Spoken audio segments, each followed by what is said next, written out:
ಹಾಗೆ ಇವಾಗ ನೀವು ಹೇಳ್ತಾ ಇದ್ರಿ ಸರಿಗಮಪಗೆ ಪ್ರತಿ ವರ್ಷ ಕಾಲ್ ಬರುತ್ತೆ ಸೆಲೆಬ್ರಿಟಿ ರೌಂಡ್ ನಲ್ಲಿ ಅಂತ. ಎಷ್ಟು ಅವರ್ಸ್ ಪ್ರಾಕ್ಟೀಸ್ ಮಾಡ್ತೀರಾ, ಇಲ್ಲ ಡೇ ಟು ಡೇ ಪ್ರಾಕ್ಟೀಸ್ ಮಾಡ್ತೀರಾ, ಇಲ್ಲ like 3 hours done next song? ಇಲ್ಲ ಅಂದ್ರೆ ಒಂದೇ ನಮಗೆ ಎಪಿಸೋಡ್ ಇರುತ್ತೆ, ಸೊ ಒಂದೇ ಸಾಂಗ್ ಹಾಡಕ್ಕಿರತ್ತೆ. ದೋ ಎಲ್ಲರೂ ಅವ್ರ ವರ್ಕಲ್ಲಿ ಬ್ಯುಸಿ ಇರೋದ್ರಿಂದ ಕೆಲವರಿಗೆ ಪ್ರಾಕ್ಟೀಸ್ ಸೆಷನ್ ಅಂತೆಲ್ಲ ಟೈಮ್ ಸಿಗುತ್ತೆ. ಬಟ್ ನನಗೆ 2 ವರ್ಷನೂ ನಂಗೆ ಪ್ರಾಕ್ಟೀಸ್ ಅಂತೆಲ್ಲ ಟೈಮ್ ಸಿಕ್ಕಿಲ್ಲ. ನಾನಿಲ್ಲ ರಾತ್ರಿ ಹೋಗಿ ಇಲ್ಲಿ ಹೈದ್ರಾಬಾದಿಂದ ಇಲ್ಲಿಗೆ ಬಂದು ರಾತ್ರಿ ಪ್ರಾಕ್ಟೀಸ್ ಮಾಡಿ ಬೆಳಿಗ್ಗೆ ಪರ್ಫಾರ್ಮ್ ಮಾಡ್ತಿದ್ದೆ. So every year second 2 years ಹಾಗೆ ಆಗಿರೋದು. ಸೊ ಜಸ್ಕರಣ್ ಸಿಂಗ್ ನನಗೆ ನಾನು ಸರಿಗಮಪ ಜಸ್ಕರಣ್ ಸಿಂಗ್ ನೋಡಿದ್ದೀನಿ, 1-2 ಸತಿ ಕೇಳಿದ್ದೀನಿ ಅವ್ರು ಹಾಡೋದನ್ನ. ನಾವು ಮಾತಾಡೇ ಇಲ್ಲ ಇಬ್ರು, ಹೆಂಗಿರುತ್ತೋ ಏನೋ ಅಂದ್ಕೊಳ್ತಿದ್ದೆ. ಬಟ್ ಬಂದ ತಕ್ಷಣ ಹಿ ವಾಸ್ ವೆರಿ ಲೈಕ್, ಇಲ್ಲ ಇದನ್ನು ಇಲ್ಲಿ ಕರೆಕ್ಟ್ ಮಾಡ್ಕೊಳ್ಳೋಣ, ಇದು ಇಲ್ಲಿ ಈ ಥರ ಹಾಡಿ, ಇಲ್ಲಿ ಈ ಥರ ಹಾಡಿ ಅಂತ ತುಂಬ ಹೆಲ್ಪ್ ಮಾಡಿದರು ಜಸ್ಕರನು. ಅವ್ರ ಜೊತೆಗಿಂತ ಮುಂಚೆ ಹರ್ಷ ಸರ್ ಜೊತೆ ಹಾಡಿದ್ದು ನಾನು. ಸೊ ಅವ್ರ ಬಗ್ಗೆ 2 ಮಾತೇ ಇಲ್ಲ, ಮೊದಲೇ ಟೀಚರ್ ಅವರು. ಸೊ ನಿಮ್ಗೂ ಚೆನ್ನಾಗಿ ಟೀಚ್ ಮಾಡಿ. ಹೌದು, and he was very creative. ರಾತ್ರಿ ಲ್ಯಾಂಡ್ ಆಗಿದ್ದು ನಾನು ಹೈದ್ರಾಬಾದಿಂದ, ನನ್ನ ಥ್ರೋಟ್ ಫುಲ್ ಹೋಗ್ಬಿಟ್ಟಿದೆ. ಸೊ ಹೋಗಿ ಅಲ್ಲಿ ನಿಂತ್ಕೊಂಡು ಹಾಡಾಡ್ತಾ ಜಸ್ಟ್ 1-2-3 ಸತಿ ಹಾಡಾಡಿದ್ವಿ ಅಷ್ಟೇ. ಇಮಿಡಿಯೇಟ್ ಆಗಿ ಇದನ್ನ ಪರ್ಫಾರ್ಮ್ ಮಾಡ್ತಾ ಯಾಕೆ ಹಾಡಬಾರ್ದು ಅಂತ. ಸರ್ ನನಗೆ ಲಿರಿಕ್ಸೇ ಗೊತ್ತಿಲ್ಲ, ಪರ್ಫಾರ್ಮ್ ಮಾಡ್ತಾ ಎಲ್ಲ ಯಾಕೆ ಸರ್ ಅಂತ. ಇಲ್ಲ ಯು ಕ್ಯಾನ್ ಡೂ ಇಟ್, ನಿನ್ ಕೈಲಿ ಆಗುತ್ತೆ, ಪ್ರಾಕ್ಟೀಸ್ ಮಾಡು, ಇವಾಗಲೇ ಪ್ರಾಕ್ಟೀಸ್ ಮಾಡೋ, 1-2-3 ಸತಿ ಪ್ರಾಕ್ಟೀಸ್ ಮಾಡಂತ. ಓಕೆ ಸರಿ ಆಯ್ತು, ವಿಲ್ ಡೂ ಇಟ್ ಅಂತ. ಅದನ್ನ ಒಂದೇ ಟೇಕಲ್ಲಿ ಮಾಡಿದ್ವಿ, ಲೈವ್ ಆಗಿ ಹಾಡಿ. ಅದು ಆಕ್ಚುಲಿ ತುಂಬಾ ವೈರಲ್ ಆಯ್ತು. 2 ಸಾಂಗು ತುಂಬಾ ವೈರಲ್. ನಿಜ, ಜಸ್ಕರಣ್ ಅವ್ರದ್ದು ಇನ್ನೂ ರೀಲ್ಸ್ ಅಲ್ಲೆಲ್ಲ ಓಡ್ತಾನೆ ಇದೆ ನೀವು ಅವರು ಹಾಡಿದ್ದು. Very nice. ಇವಾಗ ಜಸ್ಕರಣ್ ಅವ್ರಿಗೆ ಅರ್ಜುನ್ ಸರ್ ಲಾಂಚ್ ಮಾಡಿದ್ರು, ಅವಕಾಶ ಕೊಟ್ರು. ಅವ್ರು ಹೇಳ್ತಾ ಇದ್ರು ಸ್ಟೇಜ್ ಅಲ್ಲಿ ನಿಮ್ ಕೈಲಿ ಹಾಡಿಸ್ತೀನಿ ಅಂತ. ಅದು ಬಂದು ಆಲ್ ಓವರ್ ಇಂಡಿಯಾ ಟ್ರೆಂಡಿಂಗ್ ಬಂತು ಇನ್ಸ್ಟಾಗ್ರಾಮ್ ನಲ್ಲಿ. ಎಷ್ಟು ವ್ಯೂಸ್ ಹೊಡಿದ್ರೆ ನಮ್ಮ ಆನಂದ್ ಆಡಿಯೋನಲ್ಲೇನೆ ಕೃಷ್ಣ ಪ್ರಣಯ ಸಖಿ ಕೂಡ ಇರೋದ್ರಿಂದ 67-70 ಮಿಲಿಯನ್ಸ್ ತನಕ ಹೋಗಿದೆ. ಒಬ್ಬ ಯಂಗ್ ಸಿಂಗರ್ಗೆ ಸರಿಗಮಪ ಅಂತ ಸ್ಟೇಜ್ ಸಿಕ್ಕೋದೇ ದೊಡ್ಡ ವಿಷಯ.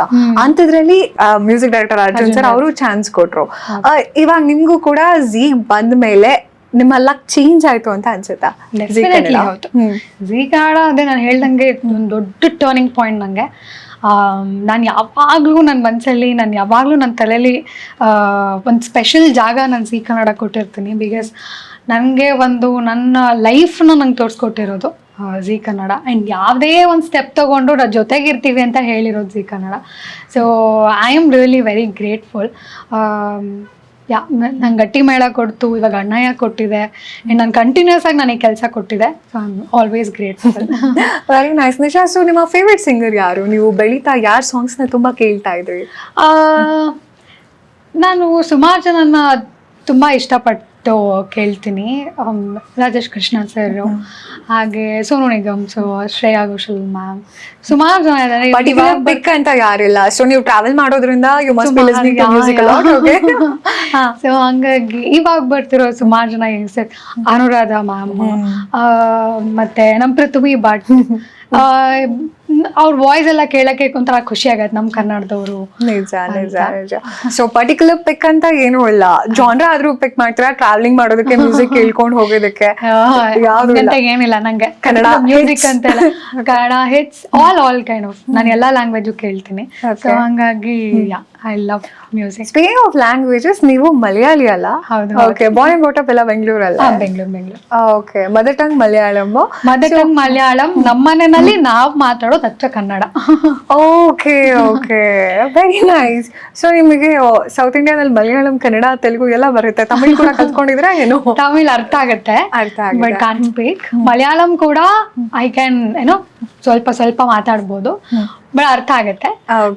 ನಮ್ಮ ಮನೆಯಲ್ಲಿ ನಾವು ಕನ್ನಡನೇ ಹೆಚ್ಚಾಗಿ ಬಳಸೋದ್ರಿಂದ ನಾವು ಒಂಥರ ನಾನು ಕನ್ನಡತಿನೇ. ಜನ ಒಪ್ಪಿದಾಗಿದೆ ಕನ್ನಡತಿನೇ. ಹಾಗೆ ಈಗ ಕನ್ನಡ ಮೂವೀಸ್ ನಲ್ಲಿ ನಿಮ್ಗೆ ಪ್ರಾಜೆಕ್ಟ್ಸ್ ಎಲ್ಲ ಇವಾಗ ಶುರು ಆಗ್ತಾ ಇದೆ. ಈಗ ಲೆಟ್ಸ್ ಜಸ್ಟ್ ಸೇ, ನಿಮ್ ಪ್ರಕಾರ ಒಬ್ರು ಡೈರೆಕ್ಟರ್ ನಿಮಗ್ ಕಾಲ್ ಮಾಡಿ ನಿಶಾ ನಿಮ್ ಕಾಲ್ ಶೀಟ್ ಬೇಕು ಅಂತ ಹೇಳ್ಬೇಕು ಅಂದ್ರೆ ಯಾವ ಡೈರೆಕ್ಟರ್ ಆಗಿರ್ಬೇಕು? Just quick. ಹಾಗಂತ ಏನಲ್ಲ, ತುಂಬಾ ಗೊತ್ತಾಗ್ತಾ ಇಲ್ಲ. But I would love to work with some Rishab Shetty sir, ಹಾಗೆ ಪ್ರಶಾಂತ್ ನೀಲ್ ಸರ್. ಸೊ ಇದೆ ಲಿಸ್ಟ್ ಇದೆ, ಬಟ್ ಸಡನ್ ಆಗಿ ಏನ್ ಹೇಳ್ತೀರಾ ಅಂತ ನೋಡೋದಕ್ಕೆ ಕ್ವಿಕ್ ಆಗಿ ಕೇಳಿದ್ದು. ನೀವು ಬೆಳೀತಾ ತುಂಬಾ ಇಷ್ಟಪಟ್ಟು ನೋಡ್ತಾ ಇದ್ದ ಸಿನಿಮಾಗಳು ಯಾವ ಜಾನ್ರಾ ಆಗಿತ್ತು? ರೊಮ್ಯಾಂಟಿಕ್ ಇತ್ತಾ, ಆಕ್ಷನ್ ಥ್ರಿಲ್ಲರ್ ಇತ್ತಾ? ಆ್ಯಕ್ಚುಲಿ ನಾನು ಎಲ್ಲ ಜಾನ್ರು ತುಂಬ ಇಷ್ಟಪಡ್ತೀನಿ. ಇದು comedy, love, action, horror, suspense, psychic ಎಲ್ಲಾನು ಇಷ್ಟಪಡ್ತೀನಿ. So you are a movie buff. ಎಲ್ಲ ಜಾನ್ರ್ ಮೂವಿನೂ ನೋಡ್ತೀನಿ. ವೆದರ್ ಅದು 1 ಡೇ ಓಡಿರುತ್ತೋ 2 ದಿನ ಓಡಿರುತ್ತೋ ಅದನ್ನು ಕುತ್ಕೊಂಡು ನೋಡಿದ್ದೀನಿ. ಆ್ಯಂಡ್ ಯಾವುದೋ ಒಂದು ಸ್ಟೇಜಲ್ಲೂ ಹೇಳಿದ್ದೆ, ಸಮ್ ಮೂವಿ ನಾನು ಇದನ್ನು ನೋಡಿದ್ದೀನಿ, ನಾನು ಯಾರು ಅಂತ ಈ ಮೂವಿ ಹೆಸರು. ಓಕೆ. ಅದು ಒಂಥರ ಡಿಫ್ರೆಂಟ್ ಆಗಿರೋವಂಥ ಮೂವಿ. ಮೇ ಬಿ ಯಾರೂ ನೋಡಿರೋ ಚಾನ್ಸೇ ಇಲ್ಲ ನಾನು ಯಾರು ಅಂತ. ಸೊ ಈ ಥರ ಮೂವಿ ಎಲ್ಲ ನೋಡಿದ್ದೀನಿ. ಸೊ ಪರ್ಟಿಕ್ಯುಲರ್ಲಿ ನಂಗೆ ಈ ಜಾನ್ರ್ ಇಷ್ಟ ಆಗುತ್ತೆ ಅಂತ ಇಲ್ಲ, ಬಟ್ ಮೋಸ್ಟ್ ಪ್ರಿಫರಬ್ಲಿ ನಾನು ಚೂಸ್ ಮಾಡೋದಾದ್ರೆ ಸ್ವಲ್ಪ ಸಸ್ಪೆನ್ಸ್ ಥ್ರಿಲ್ಲರ್ಗೆ ಹೋಗ್ತೀನಿ. ಓಕೆ ಓಕೆ, ಅಲ್ಲಿಂದ ಇಲ್ಲಿಗೆ ಅಂಚುಗೆ ಲಿಂಕ್ ಸಿಗ್ತಾ ಇವೆ. ಯಾ